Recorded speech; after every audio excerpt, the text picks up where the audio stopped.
పిలిస్తే నేను గుర్తున్నానా? మర్చిపోయే పని చేసావా నువ్వు? మీతో మాట్లాడాలి. ఏమిటో? మీ వారిని పెళ్లి చేసుకుందాం అనుకుంటున్నాను. పోసిని అఘాత్యం కూలా నీకు నా మొగుడే దొరికాటే, పైగా నా మొగుడిని పెళ్లి చేసుకుంటానని నా దగ్గరే చెప్తావా? నీ గుడ్లు పీకేస్తా, నిన్ను నిలువునా పాతేస్తా. మీరు ఇలా ఆవేశపడ్డంలో అర్థం ఉంది. అర్థమా? అర్థం ఉన్నారా? మీరు కోపం తెచ్చుకోకుండా నేను చెప్పేది వినండి, ఆ తర్వాత మీ ఇష్టం వచ్చినట్టు చెయ్యండి. త్వరగా చెప్పాడు. నేను మధుని అంటే మా వారిని. ప్లీజ్ నేను చెప్పేది వినండి. నేను మధుని గాఢంగా ప్రేమించాను, పెళ్లి కూడా చేసుకోవాలనుకుంటున్నాను. అనుకుంటావు. ఎందుకు అనుకో? కాస్త శాంతంగా వినండి. మధుని పెళ్లి చేసుకోకపోతే నేను చచ్చిపోతాను. ఆ పంచాయి తల్లి పీడ విరగడైపోతుంది. మీరు నన్ను మాట్లాడనివ్వడం లేదు. చెప్పు. డబ్బుందన్న అహంకారంతో కాదు, మధు మీదున్న మమకారంతో చెప్తున్నాను.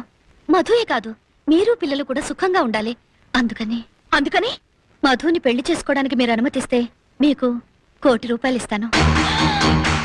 ₹1,00,00,000?